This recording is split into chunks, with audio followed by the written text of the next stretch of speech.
Parfois, les liens que l'on croit les plus forts cachent les ombres les plus sombres.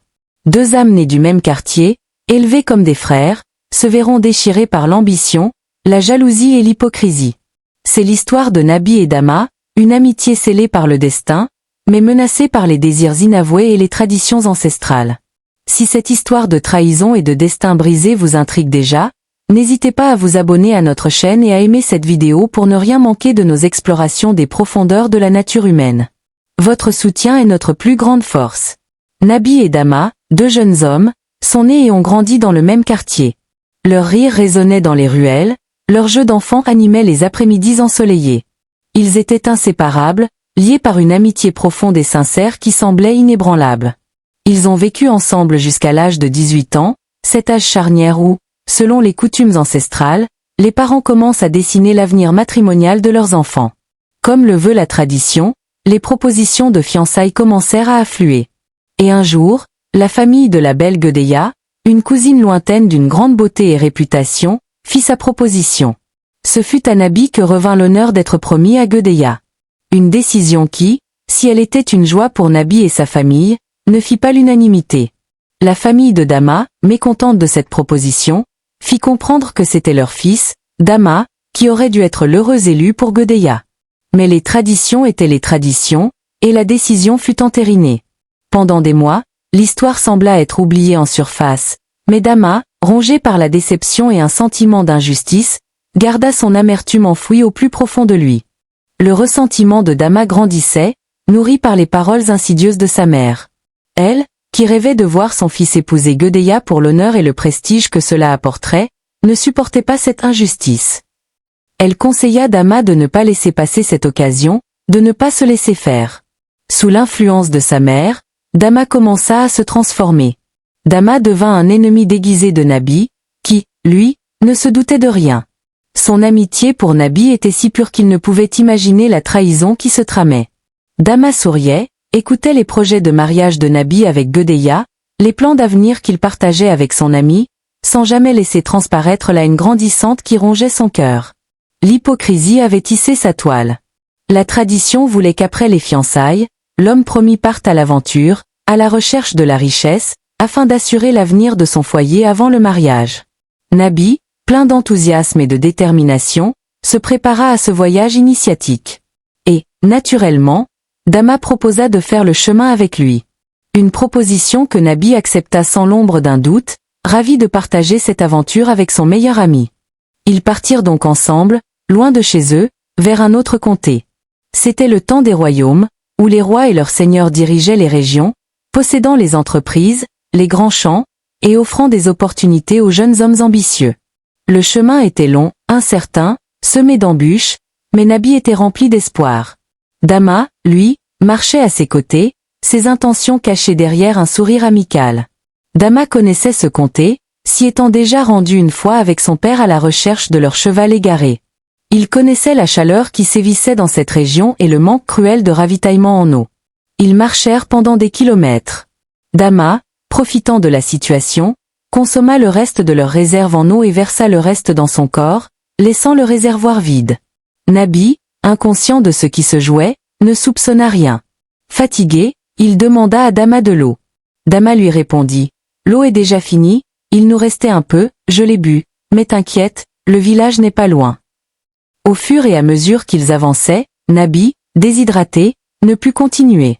Dama, lui aussi, fit semblant de manquer d'eau et se montra fébrile. Sous un grand arbre au milieu de nulle part, Nabi s'écroula et Dama, avec un peu de force, tenta de faire semblant de l'aider jusqu'au tronc de l'arbre.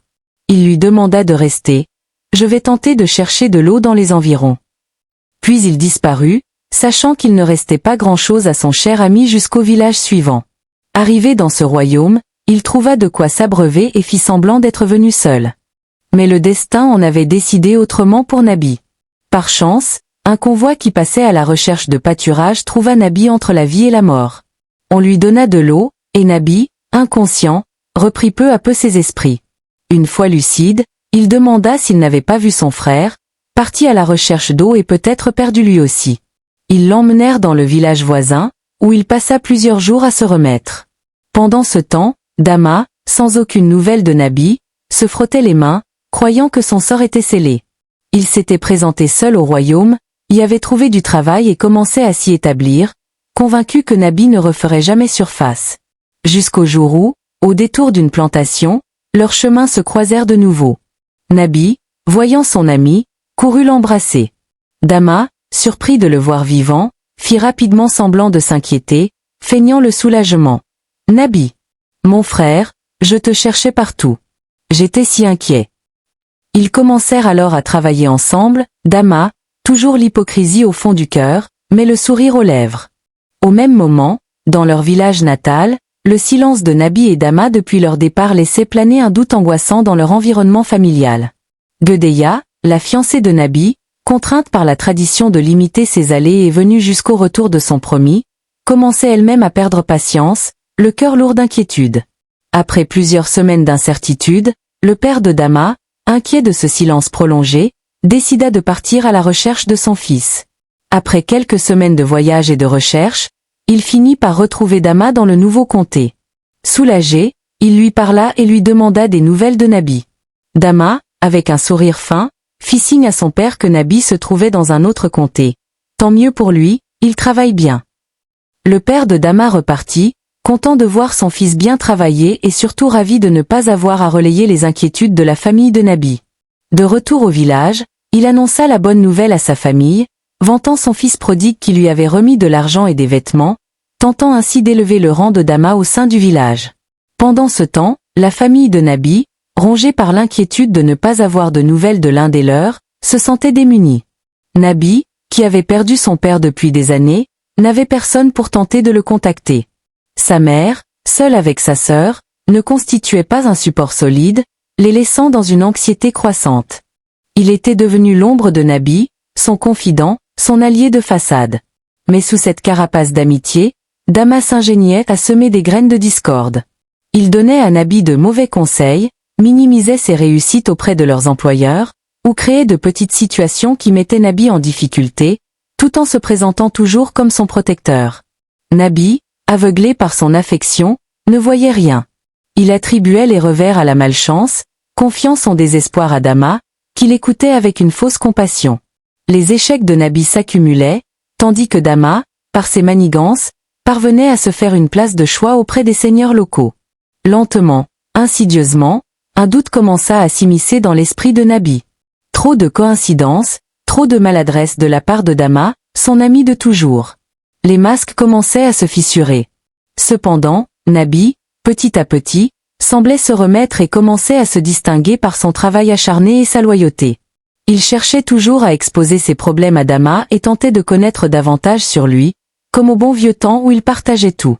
Dama, redevenu une autre personne, un monstre déguisé, ne laissait rien transparaître, et Nabi, naïf, croyait toujours au sérieux de son frère.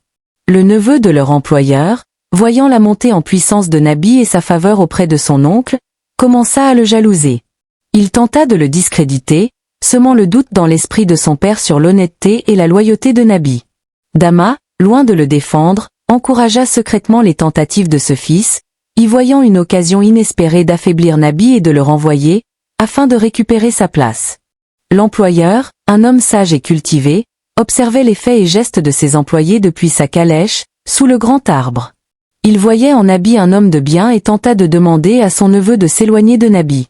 Puis un jour, exaspéré par les plaintes de Dama de vouloir renvoyer Nabi, qui ne faisait pas d'effort, il comprit que quelque chose n'allait pas. Dama et Nabi étant les seuls d'origine d'un autre comté, ne bénéficiant pas de soutien ni de protection particulière, il les appela pour les confronter et y voir plus clair. Il les convoqua chacun et les interrogea sur leur origine, leurs ambitions, et les raisons de leurs altercations.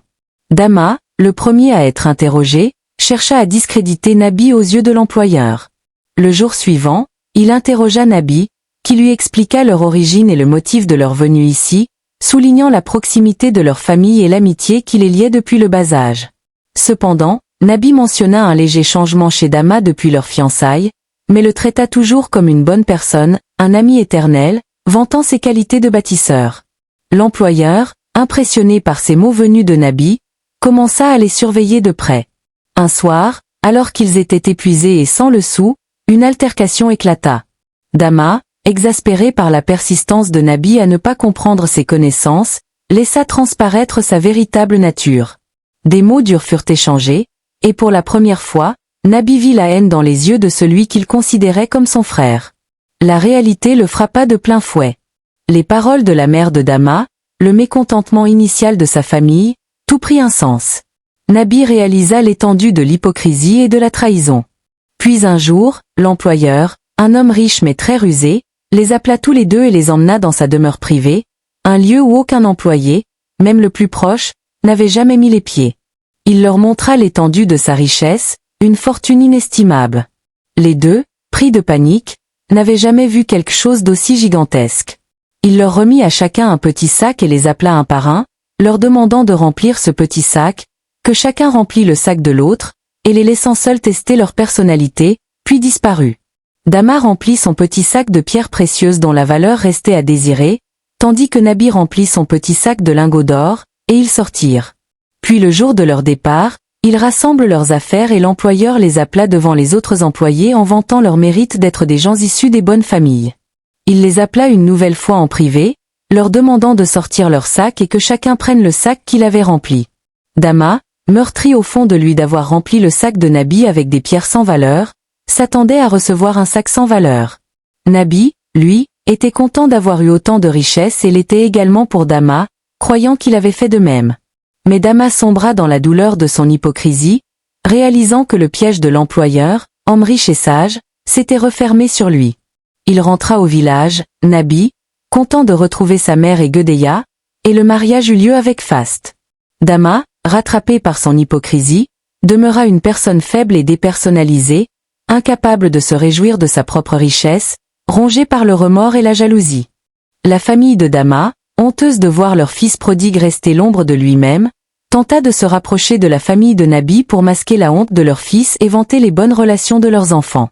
Nabi, homme honnête, les accueillit en parents, et comprenant l'étendue des dégâts qu'avait causé le comportement de Dama, tenta tant bien que mal de consolider le peu de compassion qui restait entre les deux familles. L'histoire de Nabi et Dama est une tragédie de l'amitié trahie par l'ambition et l'hypocrisie. Elle nous rappelle que les masques peuvent tomber, et que parfois, nos plus grands ennemis sont ceux que nous croyons nos plus chers amis. Nabi a appris à ses dépens que la confiance aveugle peut mener à la douleur la plus profonde, et que la richesse acquise par la trahison ne saurait jamais acheter le véritable bonheur. C'est une dure leçon sur la nature humaine, sur la jalousie qui ronge les cœurs et sur l'importance de discerner les véritables intentions derrière les sourires. Si cette histoire de trahison et de réveil vous a touché, nous vous invitons à aimer cette vidéo et à la partager avec ceux qui, selon vous, pourraient en tirer une leçon.